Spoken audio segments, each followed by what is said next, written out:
League of Legends has over 160 champions. Most of them generate frustration occasionally. 8 of them have earned something more sustained, a community consensus that has persisted across patches, across reworks, across years of balance changes, and in some cases across Riot's own attempts to fix the problem.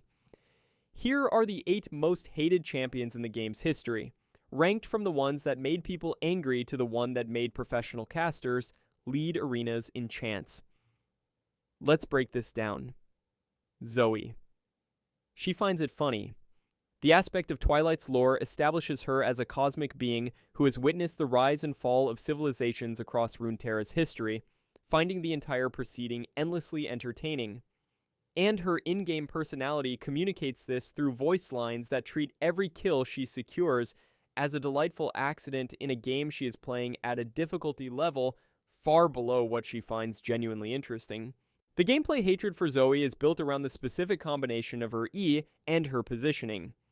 Sleep Trouble Bubbles fires a projectile that puts the first target it hits to sleep and applies a vulnerability. The next damage they receive is doubled, and the projectile extends when it passes through terrain, traveling off the visible screen from a position where retaliating against Zoe is not geometrically possible. She can sleep you from a distance at which the normal expectation of lane positioning does not apply.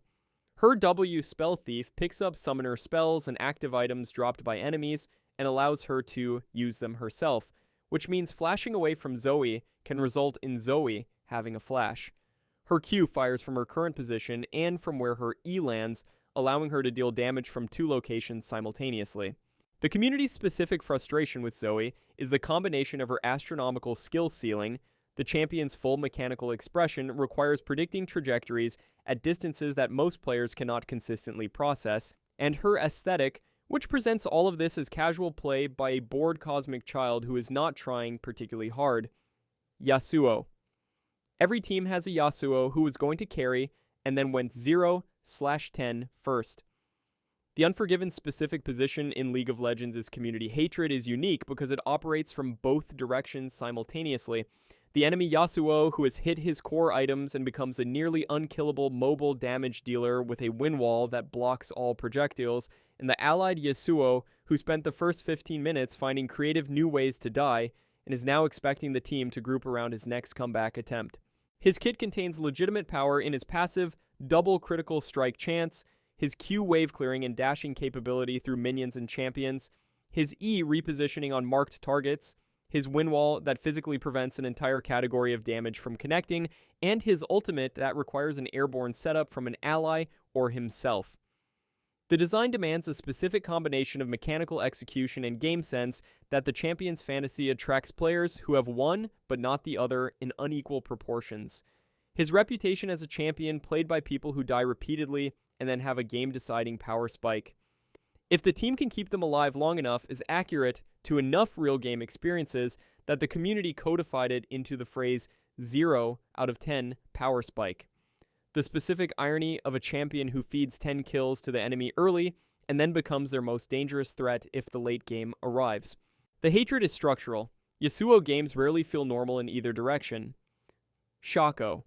The boxes are already in your jungle.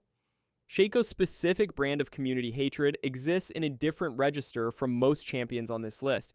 It is not primarily frustration at being killed, but a sustained low-grade anxiety about the possibility of being killed at any moment by someone who may or may not be anywhere on the map.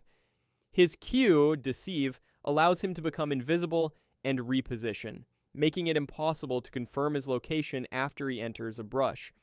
His W, Jack in the Box, places a hidden trap that fears and damages any enemy who triggers it. Traps that he can scatter through jungle paths, lane bushes, dragon pit, baron pit, or any other location where people walk through without vision before checking. The fear effect that Jack in the Box applies makes the victim temporarily unable to act. The response to stepping on a box is a sudden loss of control at the moment when control is most needed.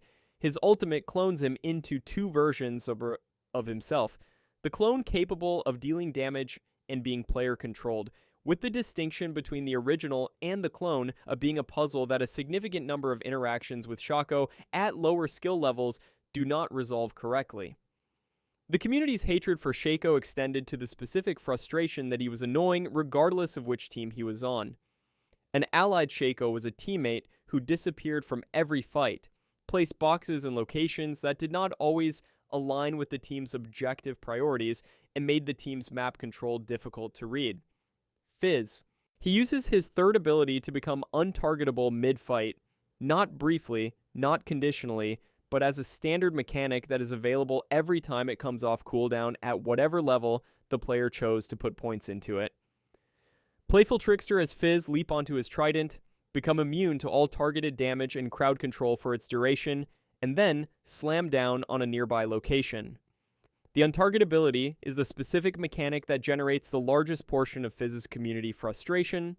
The ability to become immune to targeting mid-fight means that any burst combination deployed at the wrong moment is not absorbed, it is wasted, and any crowd control thrown at him during the animation connects with nothing. His overall kit is built around high burst damage from a short-range melee assassin with exceptional mobility. Urchin Strike dashes through a target and applies on-hit effects. Seastone Trident applies a grievous wounds bleed, and his ultimate deploys a giant shark that fears everything near the impact zone and deals percentage maximum health damage.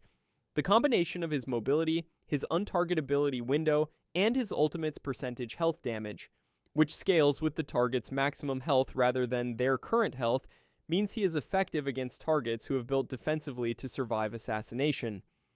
The community's consensus on Fizz was that the specific combination of tools his kit provided did not feel like there was a clean counterplay option that a player at standard skill levels could identify and execute before the interaction ended. Darius. He bleeds you, pulls you back if you try to leave, and executes you with a giant axe at 5 stacks. The Hand of Noxus's reputation as the top lane bully of League of Legends is built on the specific design of his kit. A champion whose passive applies 5 stacks of hemorrhage, bleed T damage through every ability and auto attack, whose E pulls every nearby enemy toward him to prevent disengagement, whose W is a slow that applies bleed at its outer range and amplifies damage at its inner range, and whose R executes a target below a health threshold with true damage that resets if it kills, all assembled into a champion whose preferred engagement range is the distance at which every one of these tools is simultaneously active. The community's frustration with Darius is the feeling of there being no intermediate state in a fight with him. He either wins definitively or loses definitively. And when he wins, it does not feel like a fight. The defending champion had meaningful options to change. His lore supports his in-game identity precisely. The Noxian general who wrote a treatise on how Noxus should conquer Demacia, who executes incompetent commanders, who views warfare as a craft whose mastery requires the elimination of sentiment from decision-making. In top lane, the mastery he demonstrates is the specific mastery of a kit designed to win extended melee range trades against almost everything that could theoretically contest that range, which is most of what gets picked into him. Zed. The shadow lands on you before you understand what the shadow meant. Zed's mechanical design requires the player to deploy Living Shadow and then combine the positions of the shadow and the original to apply his W's mark, Q's poke, and auto attack sequence in a rotation that deals its full damage in under 2 seconds from a position that the target cannot consistently predict. The hatred from the enemy team is built around the specific experience of dying to Zed and being unable to clearly identify the moment in the rotation where the outcome was determined. The shadow appeared, abilities went out, and the health bar moved to 0 before the full sequence registered. His lore reinforces this. A former student of Shen's father who was denied access to the form of shadow magic he wanted, who killed his master, founded his own ninja order, and spent his existence hunting the Kinku ninjas who expelled him. The community's hatred for Zed on the allied team mirrors the hatred for Yasuo. He is a champion whose full expression requires mechanical execution at a level that the champion's design philosophy attracts players to who may not consistently achieve it, and whose underperformance generates a specific type of in-game experience where the mid laner is attempting flashy solo kills rather than contributing to team objectives. His win condition is highly dependent on finding the right target at the right moment, which Zed players are frequently attempting at the wrong target at the wrong moment throughout the game. Teemo. He placed them there hours ago. The Swift Scout's position as the most consistently referenced symbol of community hatred in League of Legends predates most of the champions on this list and has persisted through every balance pass, every meta shift, and every new champion release since he was introduced. His noxious trap. Ultimate places invisible mushrooms across the map, whose locations cannot be determined without vision from an oracle lens or control ward. Mushrooms that damage, slow, and apply poison on contact, and that Teemo can place indefinitely throughout the game at any location he has access to. The specific experience of moving through jungle without vision and stepping on a mushroom is not primarily about the damage. It is about the psychological effect of a map that has become hostile in invisible ways, where the question of whether a specific bush or path has been mined is always present and never confirmable without expenditure. His blinding dart removes the ability to auto-attack from the target for its duration, a targeted ability that can be applied before the opponent has the opportunity to respond in many lane interactions. The community's relationship with Teemo is most precisely described by the specific tone that discussions of him generate. Not hot anger, but a weary, resigned acknowledgement that he exists and will continue to exist in the game in his current form. He became the community's collective representation of the game's frustrations, not because he was the most powerful champion or the most mechanically oppressive, but because the sum of his annoyances required no skill curve to access and produce the same experience regardless of who was playing him. Yuumi. Professional casters led crowds in chants to ban the cat.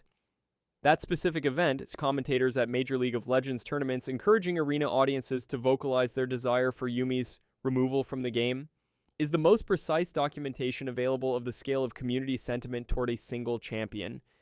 The magical cat's design is built around attaching to an allied champion through her W, becoming untargetable by enemies while attached, and delivering healing, shields, adaptive force buffs, and crowd control through her other abilities while physically occupying the body of the champion she is attached to. The first source of frustration was the untargetability. A support champion who cannot be targeted while attached to the carry means that eliminating the support requires first eliminating the carry, converting what should be a flanking kill opportunity into a full defensive position around the highest priority target on the team. The second source of frustration was the execution floor. The champion's contribution while attached required managing 2 ability cooldowns and an occasional repositioning, a skill requirement low enough that players with minimal game knowledge could generate significant impact. The combination produced a champion who was simultaneously difficult to kill and rewarding to play against only in the sense of killing the person she was attached to, which was frequently the hardest kill available. Riot attempted to adjust her in 2023, specifically to remove her from professional play, an explicit design goal of making a champion less viable in high-level competition, which is a different design objective from the normal balance adjustments that tune power levels rather than targeting specific play environments. The adjustments reduced her professional presence. The community's relationship with her never achieved the resolution the patches were meant to produce.